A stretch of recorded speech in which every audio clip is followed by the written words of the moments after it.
তো প্রিয় লিসেনার, শুরু করছি আজকের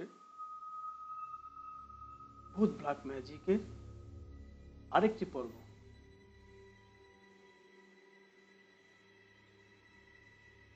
বিসমিল্লাহির রহমানির রহিম। ইন্ডিয়ার কোনো গ্রামে এক জমিদার ছিল। জমিদার মারা যাওয়ার পর তার বাড়ি ধীরে ধীরে তাদের জমিদার বাড়িটিও বিলুপ্ত হয়ে যায়। প্রায় 50 বছর পর ঘটে যাওয়া এক ঘটনা। এই গ্রামে বাস করত একজন চোর। সে চুরি করে তার জীবন চালাতো। এই চুরির মালগুলো সে শহরে নিয়ে বেচত। আর সে যেমন তেমন চোর ছিল না। আশেপাশের 10 গ্রামের মানুষ তাকে চোর বলে জানলেও কেউ তাকে ধরতে পারত না। আর সে কখনো গরিবের বাড়িতে চুরি করত না।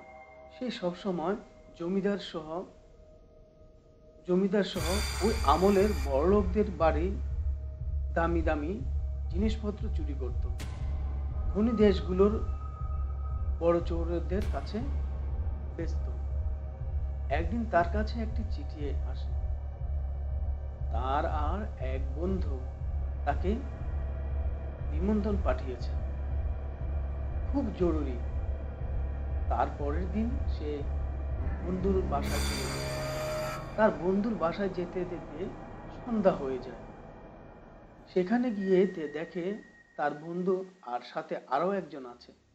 তার বন্ধু তাকে রাতে থাকতে আরো একজন রাত তার বন্ধু তাকে রাতে থাকতে বলে রেখে দেয়। তার বন্ধু একজন চোর। রাতে তারা খাবার শেষ করে তারপর তার বন্ধুর সাথে ওই ব্যক্তির পরিচয় করিয়ে দেয়। তারপর তারা তাদের এই চুরি নিয়ে একটি ছোট্ট আলোচনা করে। তার বন্ধু বলল, শোনো বন্ধু, ইনি মুম্বাই শহরের বড় চোর। ওনার বিজনেস আছে। ওনার বিজনেস হচ্ছে পুরনো জমিদার বাড়ি, দামি দামি জিনিসপত্র, লাশ চুরি করা। আর প্রতিদিন এই মালামালগুলো পৃথিবীর বিভিন্ন দেশের বড় লোকদের কাছে অনেক দামে বিক্রি করে। চোরটি বলল, তা আমাকে কি করতে হবে? তখন বন্ধু বলল, শোনো, তোমাদের গ্রামে যে জমিদার ছিল,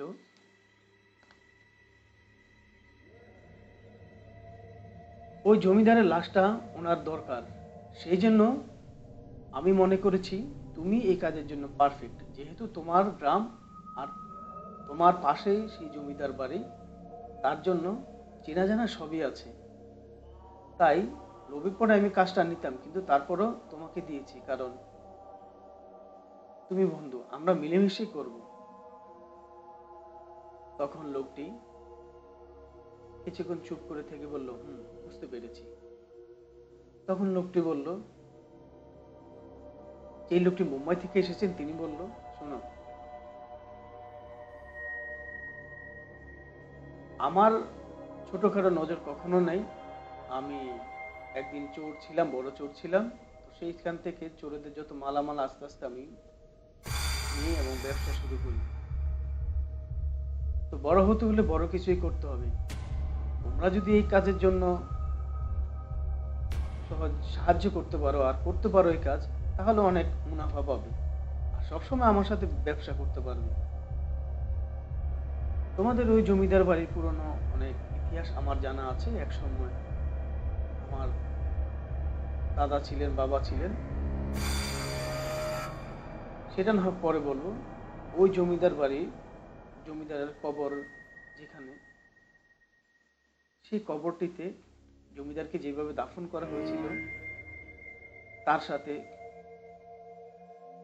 তার শখের কিছু পুরানো জিনিস এবং তার হাতে একটা আংটি, আর তার প্রায় 4টি দাঁত স্বর্ণে বাধাই করা। আর জমিদার বাড়ির ভিতরেই অনেক মূর্তি আছে। তুমি সেগুলো যদি আনতে পারো তার পাশাপাশি, তাহলে তুমি, আশা করি তুমি যে টাকা পাবে সারা জীবন বসে খেতে পারবে। আমার শুধু জমিদারের ওই লাশটা দরকার। তখন চুট্টি বলল, এই লাশ দিয়ে আপনি কি করবেন? দেখো, আমি শুধু আসবাবপত্রই করি না, যে যে লাশ দরকার আমার কাছে খবর আসে। আমি পৃথিবীর আনাচে কানাচে ব্যবসা করি।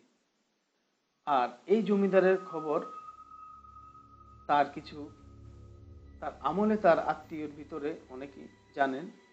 আর এই লাশটার ভিতরে একটি রহস্য আছে, সেটা পরে জানতে পারো। যদি এই লাশটা চুরি করে এনে দিতে পারো, তাহলে অবশ্যই মোটা অঙ্কের টাকা পাবে। তারপর দুই বন্ধুর দিকে তাকালো, বলল, ডান, আচ্ছা ঠিক আছে। তো এখন কি করতে হবে? এত বড় চুরি তো মাগনা করতে পারি না। যেহেতু আপনি এসেছেন অনেক বড় চোর, তাহলে অবশ্যই অ্যাডভান্স করে যান। হ্যাঁ, সেটা বলতে হবে না, আমি অবশ্যই নিয়ে এসেছি। সেই জন্য তোমাদের এই নাও,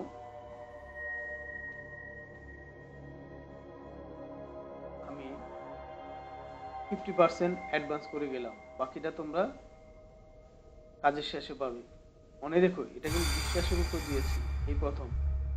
আমার সাথে কিন্তু কখনো দুই নাম্বারই করবে না, তাহলে তুমি পৃথিবীর যে প্রান্তে থাকো না কেন বাঁচতে পারবে না। ছুটি বলল, ঠিক আছে, ডান, ওকে। তারপর পরদিন সকালে ওই লোকটিকে তারা বিদায় করে দিল। বিদায় করে দেওয়ার পরে সেও তার বন্ধুর থেকে বিদায় নিয়ে চলে আসলো।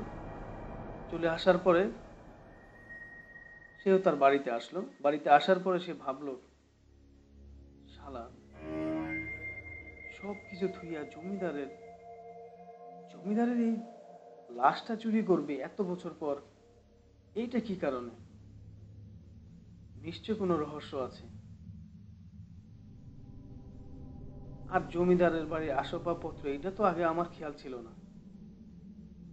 যাই হোক, দেখি, তারপর না হয় বোঝা যাবে। তো যে কথা সেই কাজ। একদিন সে রাতে চলে গেল। তার, এমনিতে তার প্রচন্ড সাহস ছিল। একদিন সে রাতে চলে গেল। এমনিতে তার রাতে তার প্রচন্ড সাহস ছিল। আর প্রচন্ড সাহস না হলে তো তা সে ভালো ভালো জিনিস চুরি করতে পারে না, পুরনো জমিদার বাড়িতেও না। আর এই জমিদার বাড়িটি চুরি করে নেয়, এই জমিদার বাড়ি রহস্য আছে, সেই জন্য সে চুরি করেনি। আর যেহেতু তার নিজের এলাকা, এমনি তো সে তার নিজের এলাকায় চুরি করে না, কিন্তু লোকজন জানতো সে চোর, কিন্তু কখনো তাকে ধরতে পারতো না। তখন সে চিন্তা করলো, যদি কোনো রহস্য থেকে থাকে, তাহলে বাঁচায় এসব একলা আমারই। তারপর সে গভীর রাত্রে চলে গেল। গভীর রাত্রে চলে যেতে যেতে যেতে সে কি করলো, কবরের সামনে গেল। কবরের সামনে গিয়ে দেখলো কবরের এক কোণে একটু ফাটল আছে। তারপরে সে কবরটা ধীরে ধীরে খুঁড়লো। কবরটা খোঁড়ার পরে দেখলো সেই আমলে রাজাকে বাক্স দিয়ে কবর দিয়ে হয়েছিল।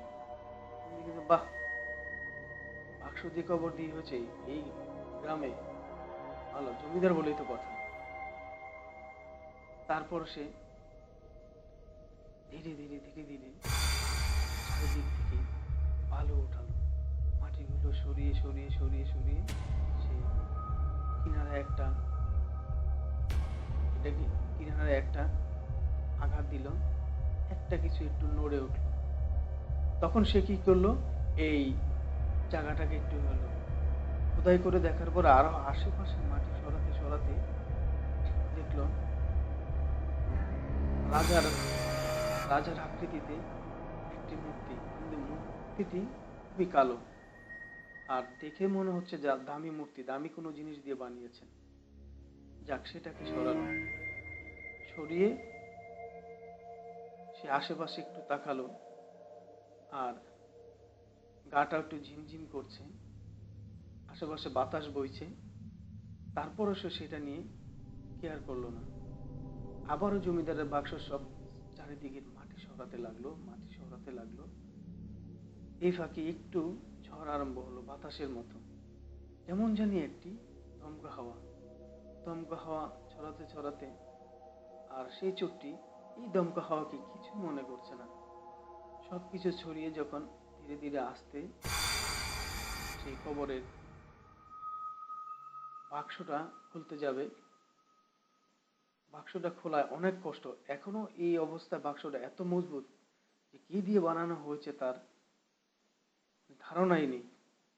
এত বছর পরে বাক্সটা এখনো অক্ষয়। সেখানে একটি তালা ছিল, সেই তালাটাকে সে ভাঙলো।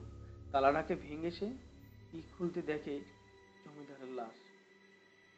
জমিদারের লাশ কাপড়ে মোড়ানো, সেই কাপড়টাকে সে কেটে কেটে খুললো।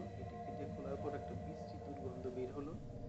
বিশ্রী দুর্গন্ধ বের হওয়ার সাথে সাথে সে নাকটা চেপে ধরে নাকে গামছা বেঁধে তারপর সে কাপড়টা খুললো।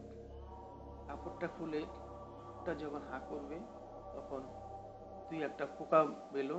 সে লাফ দিয়ে উঠলো। লাফ দিয়ে উঠার পরে সে আবারও এটাই করলো, দেখলো হ্যাঁ, তার চারটি দাঁত এখনো স্বর্ণের বাধাই আছে। সে হঠাৎ করে চিন্তা করলো, চারটি দাঁত যখন বাঁধা আছে, নিশ্চয়ই আরো কিছু আছে। আর শালার যে টাকা দিয়েছে, এই চারটি দাঁতের অর্ধেকেরও মূল্য না, অর্ধেকেরও না, 1/4 এই দাঁতটি নিয়ে আমি আলাদা বেচবো, তারপর টাকা ওকে ফিরিয়ে দিব। নিশ্চয় আরো কিছু আছে। তো আগে তো লাশটা সরাতে হবে। তো আবার সে কি করলো, চোরের কি করলো, আগে সে দাঁত কয়টা খুললো। দাঁত কয়টা খুলে দাঁত কয়টা একটা নিয়ে তার কবরে বাঁধে, কোমরে বাঁধে। তারপর সে কি করলো, তারপর সে লাশের কাপড় মোড়াতে যাবে, তখন তার হাতের সাথে হাত বাঁধলো। মানে লাশের হাতের সাথে তার হাতটা এসে পড়লো। তখন সে চমকে উঠলো। এতদিন পরে লাশ বাঁধা অবস্থা, হাত ছিল একটু নড়ে চড়ে বসতে, কিন্তু হাতে পচন ধরেছে, প্রচন্ড পচন তার হাতে লেগেছে, তার বমি এসে যাওয়ার কথা। তারপরও সে কি করলো, হাতটা সরাতে তার হাতে একটা আংটি ছিল। অবাক করার বিষয় হলো, আংটিটা যখন সে দেখলো এক দৃষ্টিতে তাকিয়ে আছে, তখন সে বলল, এটা আংটি, যে চোখটা বলেছিল সবই তো ঠিক আছে। শালা দাঁড়া, তোকে দিব না, তোকে দিচ্ছি, ভালো করে দিব, এগুলো এখন আমার। তখন সে কি করলো, ওই লাশটার হাত থেকে আংটিটা খোলার চেষ্টা করলো। তো অবাক করার বিষয় হলো, পচা গলা মাংস বের হলো, কিন্তু আংটিটা বের হচ্ছে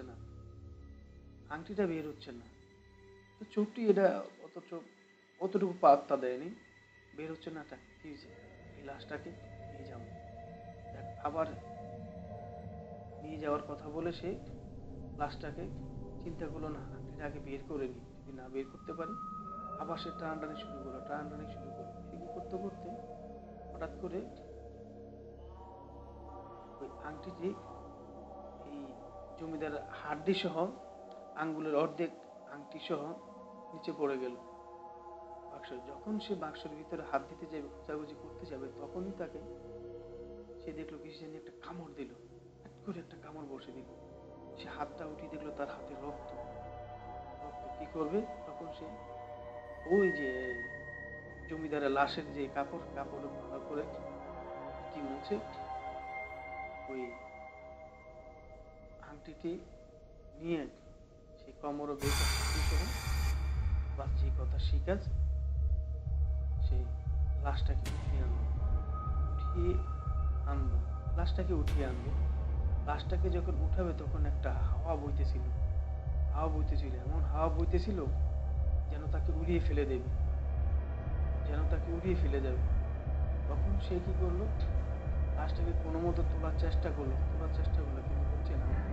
হঠাৎ করে কিসে যেন তাকে একটা ধাক্কা দিল, ধাক্কা দেওয়ার সাথে সাথে সে পড়ে গেল। পড়ে যাওয়ার সাথে সে আবার উঠে দাঁড়ালো। উঠে দাঁড়িয়ে আবার সে লাশটিকে উঠানোর জন্য অনেক চেষ্টা করলো, কিন্তু লাশটি উঠছে না। আবার একটা ঝড় শুরু হলো। ঝড় শুরু হওয়ার সাথে সাথে সেই লাশটাকে কোনো মতো উঠাতে উঠাতে যখন কবরের অর্ধেক স্থানে সে উপরে উঠাতে শুরু করলো, তখনই সে ধীরে ধীরে হুম আবারও লাশটিকে উঠানো শুরু করলো যখন এবার প্রচন্ড জোর দিয়ে সে লাশটাকে অর্ধেকের পরে উঠালো। উঠানোর পরে কি করলো, আবার চারিদিকে থেকে শব্দ আর গোঙানির শব্দ। সে চারিদিকে তাকাচ্ছে, কোথায় থেকে গোঙাচ্ছে, কি হচ্ছে, এইসব কি। সে লাশটির দিকে তাকায়, তাকায় দেখে আরে যে লাশটিকে এ পর্যন্ত উঠেছি সেটা তো আবার কফিনের ভিতরে, এটা কি করে। সে কি করলো, আবার লাশটিকে ধরতে গেল। আবার লাশটিকে ধরতে গিয়ে সে আবারও লাশটিকে অনেক জোরাজুরি করে অর্ধেক উঠালো। এমন সময় একটি গরম একটা হাওয়া এসে তাকে একটা জোরে ধাক্কা দিল। ধাক্কার সাথে সে উড়ে যেয়ে পড়লো। উড়ে যেয়ে পড়ে সে সে প্রচন্ড ব্যথা পেল। ব্যথা পেয়ে সে উঠে দাঁড়ালো, আশেপাশে তাকাচ্ছে ব্যাপারটা হচ্ছে কি, কি হচ্ছে। যখন দেখলো সে ঘুমানির আওয়াজ জোরে জোরে শুধু বাড়তেছে, তখন সে ধীরে ধীরে আবার কবরের সামনে যেতে শুরু করলো।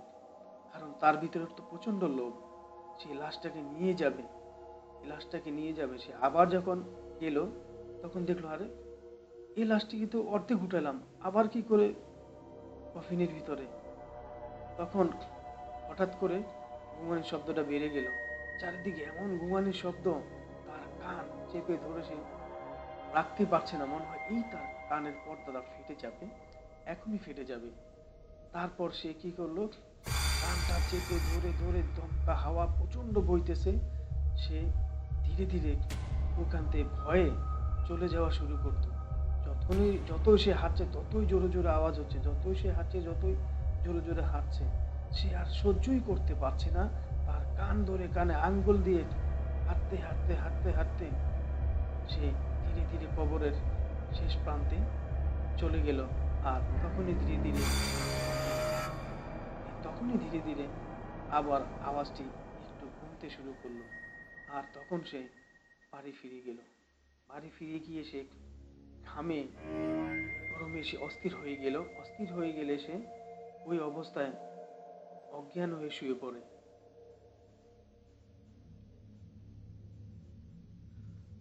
অজ্ঞান হয়ে শুয়ে পড়ার সময় সে স্বপ্ন দেখে যে তার কাছ থেকে, ওই লাশের কাছ থেকে যে হাড্ডিটি নিয়েছে, সরি, ওই লাশের কাছ থেকে যে আংটিটি নিয়েছে অর্ধেক হাড্ডি সহ আঙ্গুলের, সেটা ফিরিয়ে ফিরিয়ে দেওয়ার জন্য লাশটি বলছে,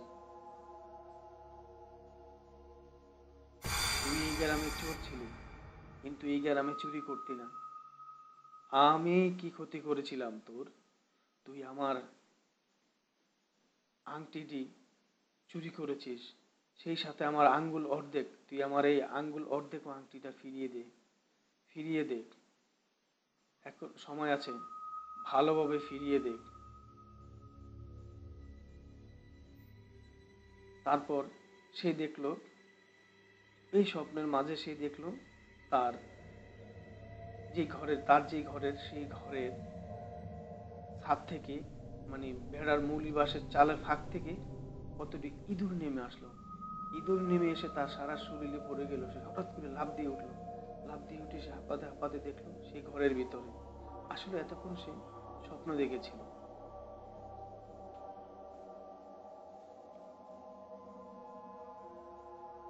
তারপর সে হাঁপাতে লেগে পড়লো। মনে মনে ভাবলো কি হলো, কি দেখলাম, আর ধুর, এরকম অনেক কিছু হয় বটে। তারপর সে সে দেখলো অনেক সময় হয়েছে সকালবেলা, আগে যেখানে সে ভোরবেলা উঠতো ঘুমিয়ে, এখন সে দিনে প্রায় বিকেল হয়ে গিয়েছে, কিছুক্ষণ পরে সন্ধ্যা হবে। তারপর সে হাত মুখ দিয়ে গোসল করে খাওয়া দাওয়া করে এলো, বিকেলে একটু বের হলো, হঠাৎ দেখে জমিদার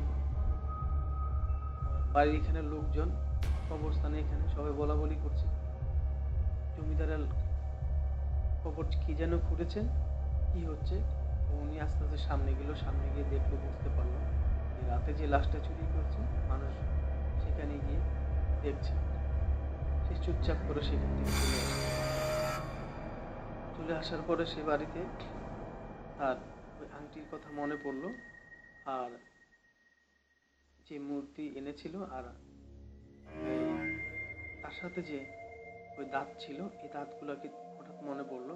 সেই দাঁতগুলোকে তিনি সুন্দর করে পানিতে ধুয়ে পরিষ্কার করে সাবান দিয়ে তারপর ওই আংটিটাকে করলো, ধরে ঘরের দরজা লাগিয়ে তারপরে সেই আংটিটাকে দেখলো, দেখে সুন্দর করে ধুয়ে টুয়ে আংটিটাকে অনেক ছুটানোর চেষ্টা করে, কিন্তু আংটিটা ছুটছে না।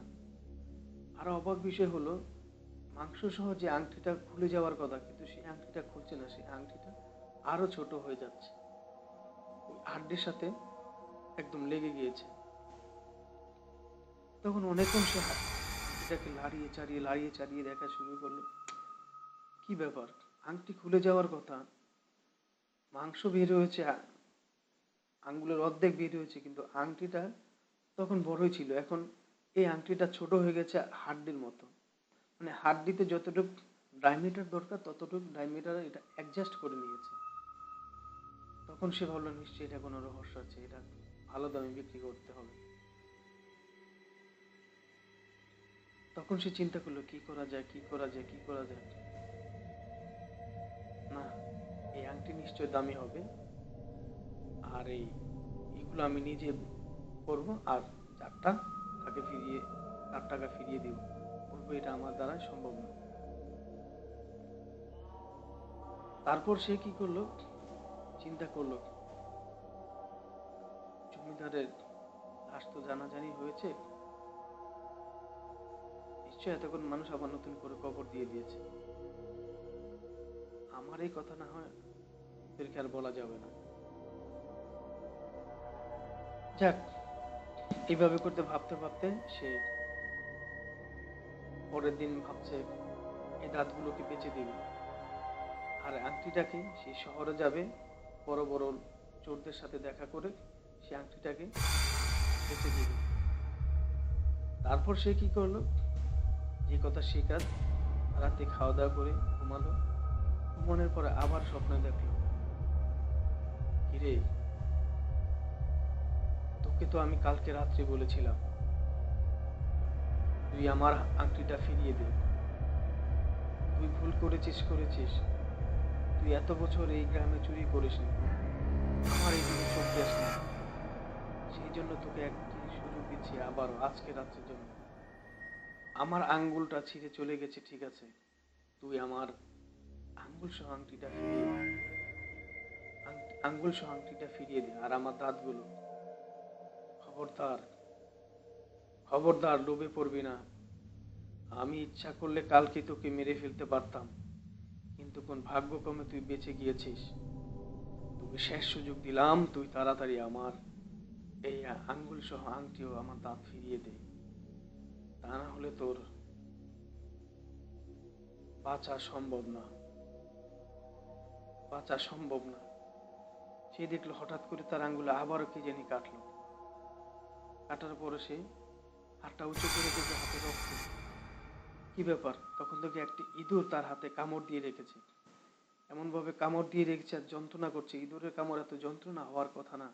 সে ইঁদুরটাকে ছাড়া দিয়ে ফেলে ফেলে দিল, আর হঠাৎ ঘুম থেকে লাফ দিয়ে উঠে গেল, ঘুম থেকে লাফ দিয়ে উঠে গিয়ে দেখে তার হাতে আসলেই রক্ত। সে তাড়াতাড়ি করে এই রক্তটাকে মুছে হলো, দেখলো দিনের প্রায় 10টা বেজে গেছে, এত তাড়াতাড়ি ঘুমিয়ে সে এত বেলা করে উঠেছে। তারপর সে হাত মুখ ধুয়ে চলে গেল পাশের 2-3 গ্রাম পরের শহরে। শহরে গিয়ে সে এই দাঁতগুলো এক চোরের ব্যবসায়িকের কাছে বেচে দিয়ে আসলো। প্রায় মোটামুটি সে ভালো টাকাই পেল। আর দাঁতগুলো একটু বড়ই ছিল। ভালো টাকা পেয়ে সে তো খুশি খুশি, আত্মহারা। অনেকদিন পর আর এক ভালো জিনিস চুরি করতে পেরেছে। এরকম চুরি করতে পারলে তাকে আর পায় কে। তারপর সে বাড়িতে ফিরে আসলো। বাড়িতে ফিরে এসে আয়েশ করে ভালো মন্দ খেলো। ভালো মন্দ খাওয়ার পরে সে তারপর আবারও সে রাতের বেলা যখন ঘুমালো, তখন দেখলো তখন দেখলো কি একটা বিশ্রী। আবারও সে রাতের বেলা যখন ঘুমাবে, তখন সে দেখলো, কানে শুনলো তার ঘরের পিছনে কে জানি গুঙাচ্ছে আর কান্না করছে। কে জানি গুঙাচ্ছে আর কান্না করছে। হঠাৎ উনি জানালা খুলে দেখলো তার উঠানের এক প্রান্তে ওখানে একটি ছোট তুলা গাছ ছিল। সেই তুলা গাছের এখানে বসে বসে কে যেন কাঁদছে। সে তাকালো। হঠাৎ করে সে চিন্তা করলো, কিরে কান্দে কে? তখন উনি জিজ্ঞেস করলো, এই কে রে? কে রে এত রাতে কান্নাকাটি করে? তাও আবার আমার বাড়িতে? মরার আর জায়গা পাস না? এই কান্না থামা। তখন দেখে কান্নাটা আরো বেড়ে যাচ্ছে, আরো বেড়ে যাচ্ছে, আরো বেড়ে যাচ্ছে। সে কি করলো, দরজা খুলে ধীরে ধীরে ধীরে ধীরে সেই গাছের সামনে গেল। গাছের সামনে যত যেতে যেতে যেতে তখন দেখি কি, ওই লাশটা পড়ে আছে। আর লাশের এখান থেকে উঙানির শব্দ বের হচ্ছে। আর লাশের মুখ থেকে রক্ত বের হচ্ছে। আর কি বিশ্রী দুর্গন্ধ, দুর্গন্ধ। তখন সে চমকে উঠলো, ওমা, জমিদারের লাশ! এটা কি করে সম্ভব? এখানে কেন? তখন গুঙানির শব্দ আরো বেড়ে গেল। হঠাৎ করে লাশটি লাফ দিয়ে উঠলো আর স্টিল নাও দাঁড়িয়ে থাকলো। তখন তাকে বলল, গাইবে হবে, কিরে, তুই আমার দাঁতটি বেঁচে দিয়েছিস? তুই কি করলি? তোকে শেষ সুযোগ দিয়েছিলাম, তোকে শেষ সুযোগ দিয়েছিলাম। তুই আমার দাঁতটি ফিরিয়ে দিয়ে নিয়েছিস, বেঁচে দিয়েছিস, কিন্তু তুই আমার আংটিটা ফিরিয়ে দে। এই দেখ, আমার হাতে আংটি নেই, আমার আঙ্গুল নেই। তাড়াতাড়ি দে, না হলে আমি তোর বংশ নির্বংশ করে দিব। তাড়াতাড়ি দে। তখন চোরটি দিশামিশা না পেয়ে একটি দৌড় দিল। দৌড় দেওয়ার সাথে সাথে সে ঘরে যাবে, আর ঘরের দরজাটা লাগিয়ে সে চুপটি করে জানালার জন্য আটকে দিয়ে বসে গেল। হাঁপাতে হাঁপাতে এক গ্লাস পানি খেলো। পানি খেয়ে সে আবার দেখলো গুঙানির শব্দ, প্রচুর গুঙানির শব্দ। তার কান চেপে সে ধরে রাখতে পারছে না, কানের পর্দা ফেটে যাবে এমন অবস্থা, মরে যাওয়ার। কান চেপে ধরে রাখতে রাখতে রাখতে সে ধীরে ধীরে অজ্ঞান হয়ে গেল। অজ্ঞান হয়ে গেলে সে সে ওই অবস্থায় স্বপ্ন দেখে সে খাবার খেতে বসছিল। খাবার খেতে বসে দেখে তার বাবা তার বাবা একজন চোর ছিল। তার বাবা তাকে বলছে, আয় বাবা, একসাথে খাই। তখন বাবার সাথে হাসি মুখে খাবার খেতে বসলো। ছোটবেলার সেই স্বপ্নটা সে দেখছে। বাবা তাকে খাইয়ে দিচ্ছে, আদরে আমায় সে খাইয়ে দিচ্ছে। হঠাৎ করে দেখে তার বাবার নাক দিয়ে রক্ত পড়ছে। বাবা, তোমার নাকে তো রক্ত পড়ছে। রক্ত পড়ছে, এটা তো পড়বেই, পড়ার তো কথা। তো ওর জন্যই তো এগুলা পড়ছে, আমার জন্য মানে? হ্যাঁ, তোর জন্যই তো। তুই খা খা, তোকে খাওয়াই, শেষবারের মতো তোরে খাওয়াই। বললো, আচ্ছা বাবা, খাওয়া। বাবা যখন আবার খেতে দিবে, দেখে একটা কাটা হাত তাকে খাইয়ে দিচ্ছে। আর খাবারটা জাদুর মতো উঠছে। তখন সে অবাক হয়ে গেল। অবাক হয়ে তাকিয়ে দেখে সে পচা মাংস খাচ্ছে, তার সাথে একটা অর্ধেক আংটিওয়ালা হাত। সে হট করে বমি করে দিল। আর বাবার দিকে তাকালো, দেখলো ভয়ঙ্কর চেহারা। বাবা হাসছে, হাসার সাথে সাথে সে বমি করে দিল। বমির সাথে তার রক্ত বের হলো। রক্তর সাথে তার যেন কলিজাটা ছিঁড়ে যাচ্ছে। তখন সে বাবা বাবা চিৎকার করতে করতে, আর তখন তার বাবা হাসতেছে খিলখিল করে, খিলখিল করে। তোকে বলেছিলাম না, তুই বড় ভুল করেছিস, বড় ভুল করেছিস, বড়ই ভুল করেছিস। হাসির আওয়াজ এত প্রচন্ড, সে কান চেপে ধরে রাখতে পারছে না, আর মুখ দিয়ে তার গল গল করে রক্ত পড়ছে, রক্তই পড়ছে। হঠাৎ সে ঘুম ভেঙে উঠলো, দেখে তার ওই অবস্থায় মুখ দিয়ে রক্ত পড়ছে, রক্ত পড়ছে। তখন সে কি করবে ভাবতে পারছে না। তাড়াতাড়ি করে সে পানি নিয়ে কুলি করলো। কুলি করার পরে সে হাঁপিয়ে গেল। হাঁপিয়ে যাওয়ার পরে সে আবারও অজ্ঞান হয়ে পড়ল। এইভাবে সে হঠাৎ ঘুম থেকে উঠল, উঠে দেখে তার দরজায়, হঠাৎ দেখে তার বিছানার সামনে তার এলাকার কিছু মানুষ, এলাকার কিছু বন্ধু বান্ধব। তখন সে চোখ মেলে দেখলো, দেখে বলল, কি ব্যাপার, আপনারা এখানে কেন, কি জন্যে? এ বন্ধু, তুমি এখানে কেন, কি জন্য? আরে তোমার জন্য আসছিলাম, তোমার সাথে দেখা করতে, খোঁজ খবর নাই, কয়দিন ধরে বাইর হও না, কিছু না, ভাবলাম তোমাকে ডাকি। তোমার ঘরের দরজা লাগানো, তোমাকে ডাকি, তুমি উঠো না, উঠো না। তো ভাবলাম মনে হয় ঘুমাইছো, আবার গেছি। যাওয়ার পরে সন্ধ্যা আসছে পরের দিন, একই অবস্থা, তোমার ভিতরে দরজা লাগানো, উঠো না। ভাবলাম অসুস্থ নাকি, এক চলে গেলাম, আবার সকালে আসলাম, এসে দেখি একই অবস্থা। হঠাৎ করে আমি জানালা দিয়ে একটু ধাক্কা দিলাম, জানালা লড়ছে না। তোমার এই টিনের একটা ফুটা দিয়ে তাকিয়ে দেখলাম তুমি শুয়ে আছো।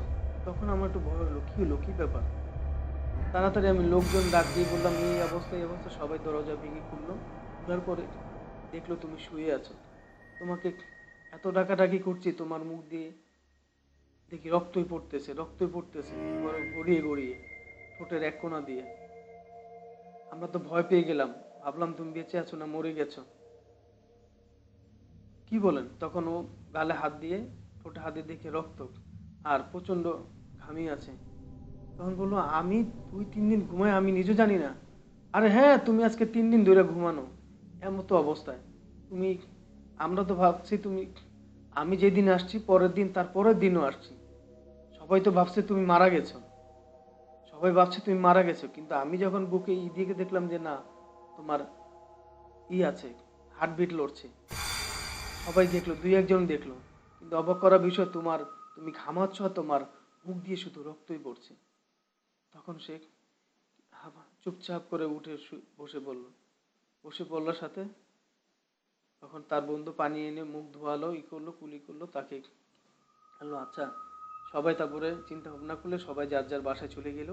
তারপর তার বন্ধু বললো, কি হইলো বন্ধু, তোমার কতদিন ধরে আমি গ্রামে দেখি না, তুমি যাও না, তোমার সাথে আড্ডা না দিলে কি আমার ভালো লাগে?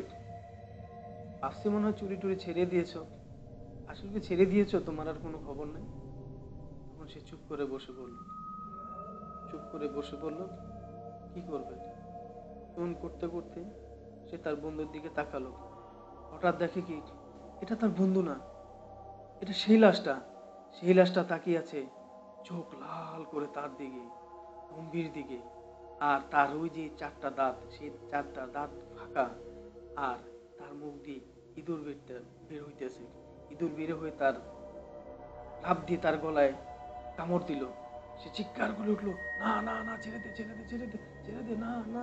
আর তখন খিলখিল করে ওই লাশটা হাসছে। সেই ভয় আটকে এসে চোখের পিছনে চলে গেল, খাতা মুড়ি দিয়ে বসে পড়লো। তারপর সে চিৎকার করছে, চিৎকার করছে। হঠাৎ তার বন্ধু ধাক্কা দিল। কি ব্যাপার, কি ব্যাপার বন্ধু, তুমি এমন করছো কেন আমাকে দেখে? আরে আমি, কি হয়েছে, তুমি এমন করতেছো কেন, সমস্যা কি তোমার? তখন সে বল হাঁপালো, বন্ধু, বন্ধু তুমি, বন্ধু। তখন সে কি করলো, আমাকে একটু ধর, মাথায় পানি দে। তখন বন্ধু মাথায় পানি দিল, সব কিছু ই করলো। তখন বললো, বন্ধু ব্যাপারটা কি হয়েছে? তখন সে কতক্ষণ দম ধরে চিন্তা ভাবনা করছে, কি করবো আমি, কি করতে পারি। আমার মনে হয় বড়ই ভুল হয়েছে, এই কাজটা করা ঠিক হয়নি। তখন সে তার বন্ধু বললো, বন্ধু কোনো সমস্যা হয়েছে? তখন সে বললো, বন্ধু আমি যখন তোর দিকে তাকাইছি এই ব্যাপার, আর আমি মনে হয় একটা ভুল করে ফেলছি, আর আমি তোর সাথে সেটা বলতে হবে। তুই তো অনেক ভালো মানুষ, চুরি টুরি করিস না, তোর কাছে অনেক বুদ্ধি পরামর্শ আমি নিই, তুই আমাকে অনেক সাহায্য সহযোগিতা করস। বন্ধু বন্ধু, তোকে একটা কথা বলবো। তখন কি কথা বন্ধু, বল, আমাকে বলতে পারিস, নিশ্চয়ই তোর কিছু হয়েছে। তখন সে তার বন্ধুকে সব ঘটনা খুলে বলল। তখন সে বলল, এটা কি করলি তুই, এটা কি করলি? আমাদের দুই এক গ্রামে তো এই জমিদার, আর এই জমিদারটা অনেক ভালো ছিল। এই জমিদার মানুষের বড় উপকারী ছিল, মানুষের উপকার করত। কিন্তু হঠাৎ করে কেন জানি তার পুরা পরিবার সহ ধ্বংস, সবকিছু ধ্বংস হয়ে গেল। আর আমরা যত শুনেছি, শেষমেশ এই পরিবারকে কালো জাদু করা হয়েছিল। কালো জাদুর প্রভাবে তার সম্পত্তি নেওয়ার লোভে তার এক আত্মীয়, তার কাছের লোকই তার সাথে এই শত্রুতামি করেছিল। তারপর তার পুরা পরিবার সবকিছু ধীরে ধীরে মারা গেল। মারা যাওয়ার পরে এমন অবস্থা হলো, এই জমিদার বাড়িটি পরিত্যক্ত হয়ে গেল। নিশ্চয় দোস্ত, তুই অনেক খারাপ করেছিস। তখন সে বলল, বন্ধু, এখন আমি কি করি? শোন, ওই আংটিটা সহ এটা ফিরিয়ে দে। তুই যখন দাঁতগুলো বেঁচে ফেলেছিস, আর কি করার, ওরা তো আর ফিরিয়ে আনতে পারবি না, নিশ্চয় এতদিন অন্য জায়গায় পাচার হয়ে গেছে। হ্যাঁ বন্ধু, তুই ঠিকই বলেছিস। তো এখন কি করব আমি? ওই আংটিটা ফিরিয়ে দিয়ে আয় বন্ধু, নাহলে তুই বাঁচতে পারবি না, আর তোর পুরো পরিবার শুদ্ধ মেরে ফেলবে। তখন সে বলল, হ্যাঁ ঠিকই বলেছিস। আমার তো ভয় করে, যদি আমাকে সে ওখানে ধরে মেরে ফেলে। হ্যাঁ, তাও তো একটা ভয়। শোন,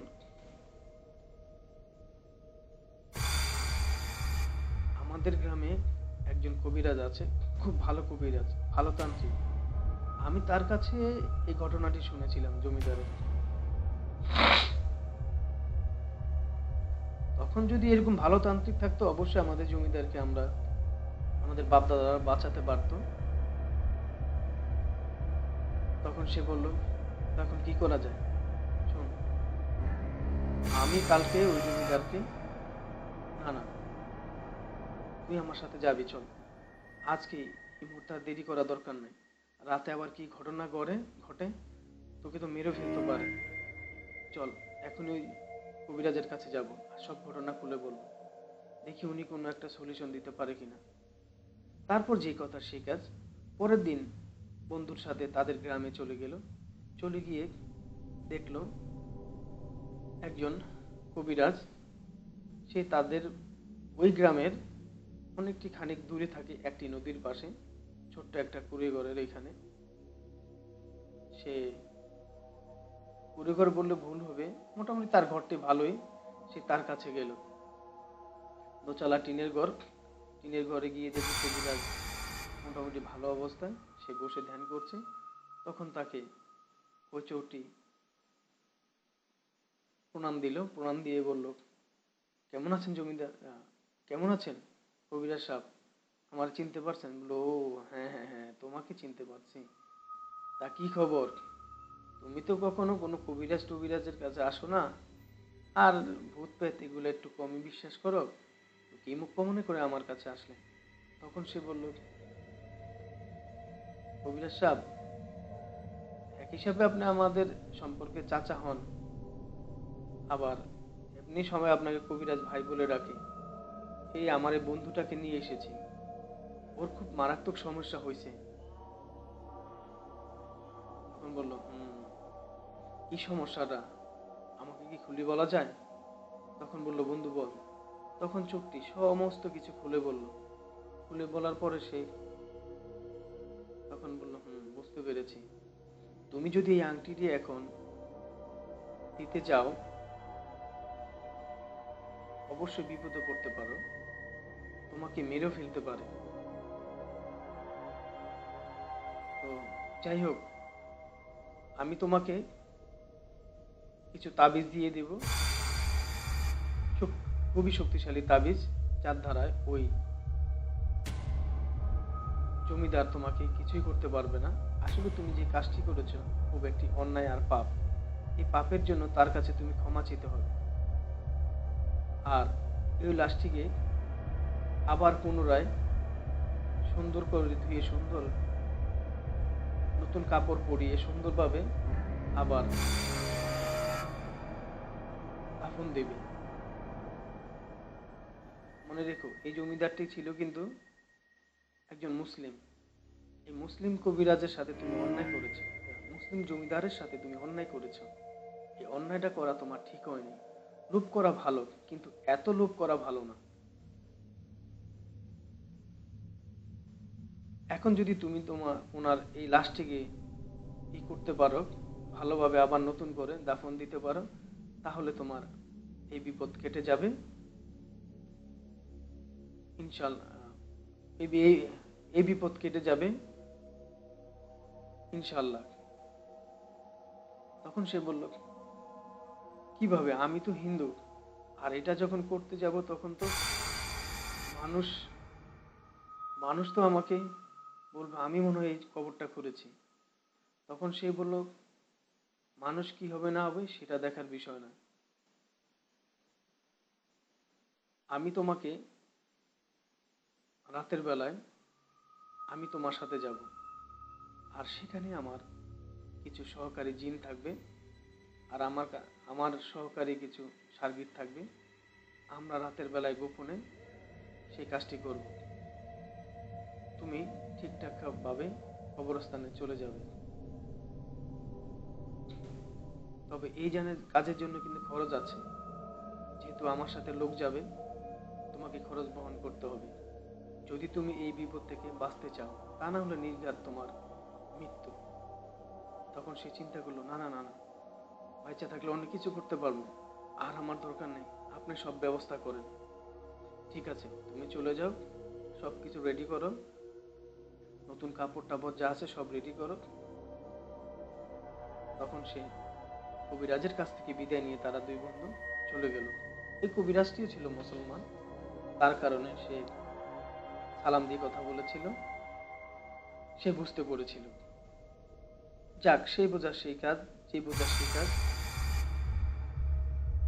তার পরের দিনে রাতে তারা ধীরে ধীরে, তার ওই বন্ধু আসলো, তার বন্ধু তার সাথে থাকলো, ধীরে ধীরে কবরস্থানের সামনে গেল। সামনে গেলে সে বলল, কি রে, আমরা যে একা আসলাম, এটা আসলে কি কবিরাজ আসবো না ভাবতাবাজি করলো? ওনারে তো দেখি না। তখন বললো, উনি সময় মতো চলে আসবো, চল আমরা ভিতরে যাই। তখন বললো, আচ্ছা ঠিক আছে।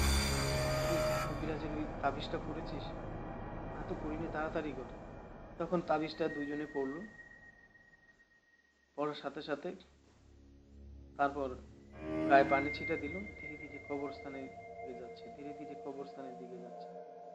আর তখন হঠাৎ ধমকা হাওয়া বইতে শুরু করলো, বইতে বইতে বইতে বইতে দেখলো কবরের ওইখানে ওই জমিদারের কবর ওইখানে কি যেন বসে দাঁড়িয়ে আছে, আর জোরে জোরে আওয়াজ করছে। তখন আর তারা সামনে বাড়ছে না, কি করবে? তখন বললো, ভয় করিস না। বন্ধু বললো, ভয় করিস না, চল, আমাদের সাথে সুরক্ষা কবচ আছে। ধীরে ধীরে যত সামনে যায় তত বাতাস বাড়ছে, ধীরে ধীরে যত সামনে যায় তত বাতাস বাড়ছে, আর ওই লাশটা খিলখিল করে হাসছে, খিলখিল করে হাসছে। ভয়ে আঁতকে উঠে এই অবস্থা, অজ্ঞান হয়ে যাবার পালা।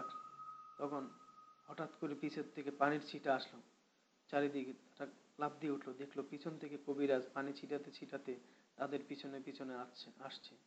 তাদের পিছনে পিছনে এসে তাদের সাথে দাঁড়ালো, আর সামনের দিকে পানি ছিটা দিল।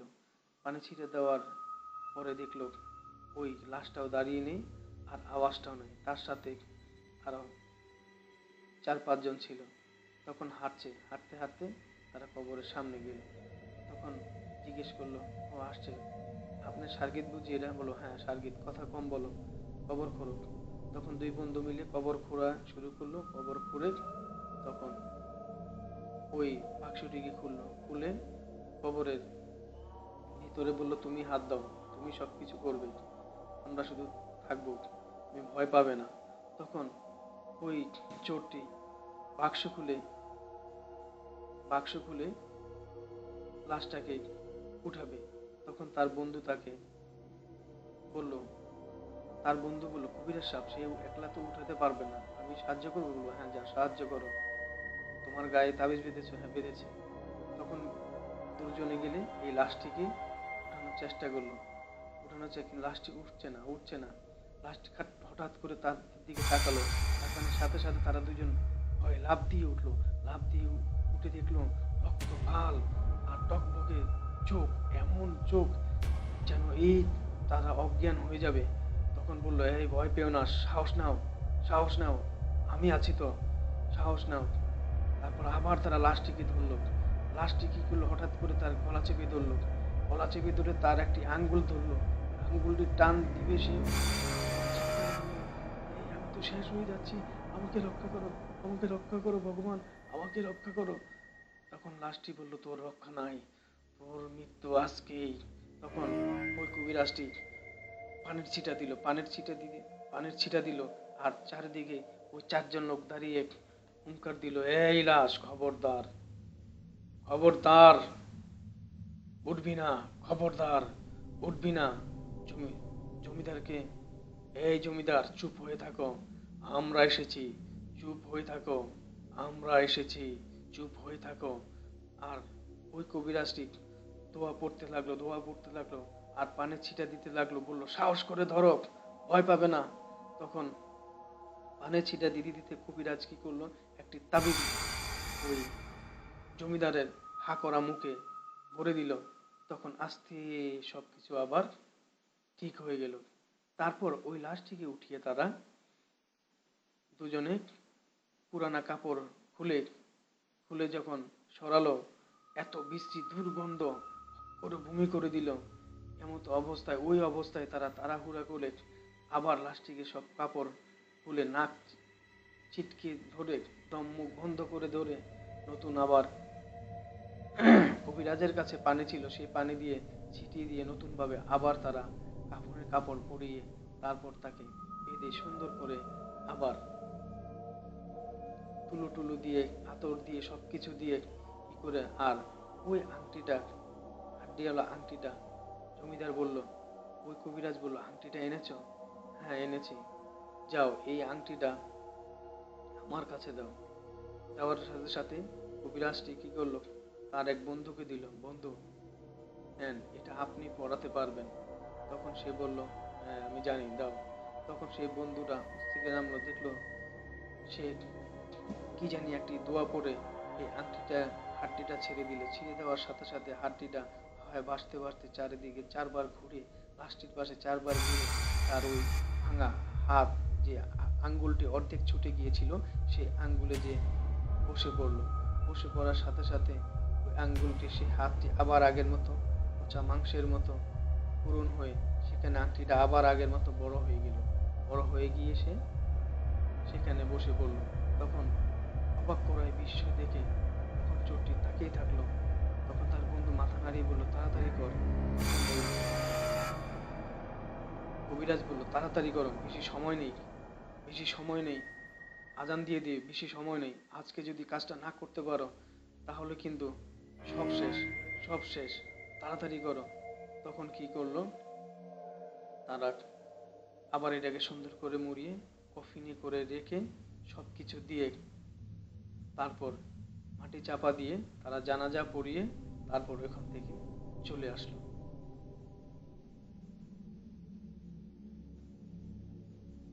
চলে এসে রাতে যখন যার যার বাসায় চলে গেল, এমতো অবস্থায় আজান দিয়ে দিল। তখন খুব ক্লান্ত শরীর নিয়ে তারা দুই বন্ধু ঘুমিয়ে পড়ল। ঘুমিয়ে পড়ার বাকি স্বপ্নে দেখে একজন সুন্দর রাজপুরুষের মতো মুকুট পরে তার সামনে এসে দাঁড়িয়ে মুচকি মুচকি হেসে দিল আর বলল, ভালো করেছিস, ভালোই করেছিস, আজকে যদি এই কাজটা না করতি তাহলে তোর মৃত্যু অবধারিত, আর তোর বংশ সুদ্ধা ধ্বংস করে ফেলতাম, আর অভিশপ্ত হয়ে যেতি তুই, তুই বেঁচে গেলি। তখন সে লাফ দিয়ে উঠল, উঠে অপলক দৃষ্টিতে তাকিয়ে থাকলো, আর চোখ দিয়ে গড়িয়ে গড়িয়ে পানি পড়ছে, যে কি ভুল করলাম আমি। আমার গ্রামে কখনো আমি চুরি করিনি, আমার গ্রামে কখনো আমি কারো ক্ষতি করিনি, আমি লোভের বশে পড়ে কি করলাম। হায় ভগবান, আমাকে তুমি মাফ করে দাও, আমি লোভী, আমি লোভী। তো প্রিয় লিসেনার, এখানে আজকের এই গল্পটি শেষ হয়ে গেল।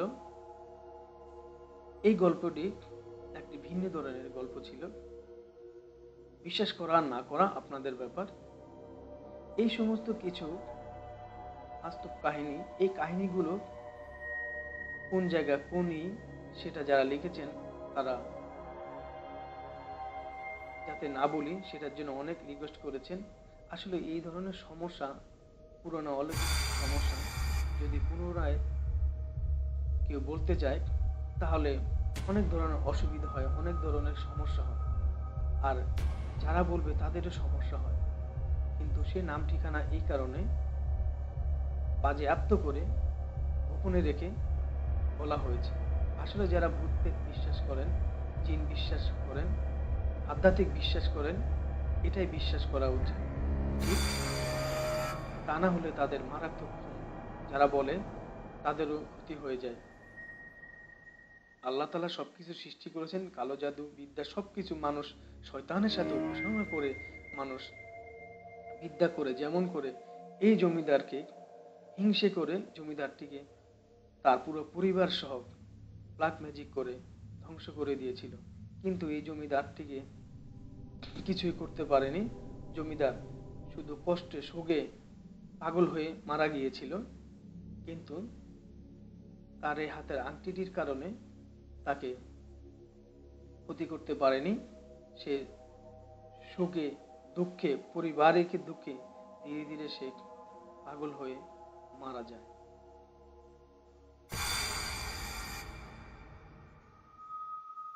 তো প্রিয় লিসেনার, বিশ্বাস করা না করা একান্ত আপনাদের ব্যাপার। সামনে আরো ভালো ভালো হিস্টোরি থ্রিলার নিয়ে হাজির হব। সেই জন্য আমাদের এই ভৌতিক চ্যানেলগুলো অবশ্যই আপনারা সাবস্ক্রাইব করে রাখবেন এবং বেশি বেশি করে কমেন্ট করবেন। আপনাদের কমেন্টের কারণে আমাদের গল্প বলতে ও গল্প বাছাই করতে উৎসাহ প্রেরণা যোগায়। আশা করি সবাই ভালো থাকবেন। আসসালামু আলাইকুম। ভূত ব্ল্যাক ম্যাজিকে সবাইকে স্বাগতম। আজকে এই পর্যন্তই শেষ। আসসালামু আলাইকুম।